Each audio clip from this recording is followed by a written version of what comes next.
విచ్చేసిన భారత చైతన్య యువజన పార్టీ కుటుంబ సభ్యులందరికీ కూడా పేరు పేరున హృదయపూర్వక నమస్కారాలు తెలియజేస్తాం. ఈ రాష్ట్రంలో ఒక ప్రజా రాజకీయం దిశగా రైతుల అభ్యున్నతి కోసం,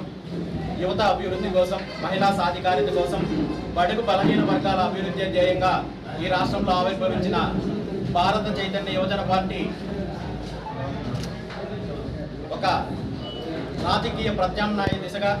రాష్ట్రంలో పార్టీని బలోపేతం చేసే దిశలో భాగంగా ఈరోజు రాజంపేట నియోజకవర్గంలో పార్టీ కార్యాలయాన్ని ఏర్పాటు చేసిన శ్రీ ఆకల నరసయ్య గారికి మనస్ఫూర్తిగా అభినందనలు తెలియజేస్తూ, రాబోయే రోజుల్లో వచ్చే అసెంబ్లీ పార్లమెంట్ ఎన్నికల్లో ఈ రాష్ట్రంలో బీసీ యువజన పార్టీ తరఫున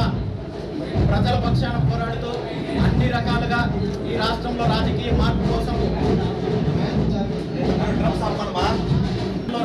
మార్పు కోసం భారత చైతన్య యువజన పార్టీ కృషి చేస్తుందని, వచ్చే ఎన్నికల్లో ఎలాంటి వ్యూహంతో వెళ్తున్నాము, ఏ విధంగా ప్రజల్లోకి వెళ్తున్నామనే దాని మీద పూర్తి స్పష్టతతో ప్రజల్లోకి వెళ్ళి ఇప్పుడున్న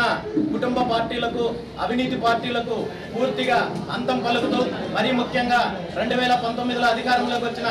వైఎస్ జగన్మోహన్ రెడ్డి గారి ప్రభుత్వం చేస్తున్న అవినీతి గురించి, అరాచకాల గురించి ఈ రాష్ట్ర ప్రజలు పూర్తిగా విసుగు చెందారు. రాజంపేట నియోజకవర్గంలో స్థానిక ఎమ్మెల్యే చేస్తున్న అవినీతి, అరాచకాలు పూర్తిగా ఏ విధంగా చేస్తున్నారనే దాని మీద ఇక్కడ స్థానిక ప్రజలకు పూర్తి అవగాహన ఉంది. ఖచ్చితంగా ఈ రాష్ట్రంలో రాబోయే రాజకీయ మార్పుల్లో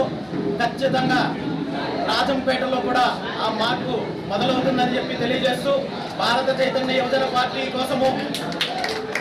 పార్టీ సిద్ధాంతాలను, పార్టీ మేనిఫెస్టోని ప్రజల్లోకి తీసుకెళ్తున్న ప్రతి ఒక్కరిని కూడా అభినందనలు తెలియజేస్తూ,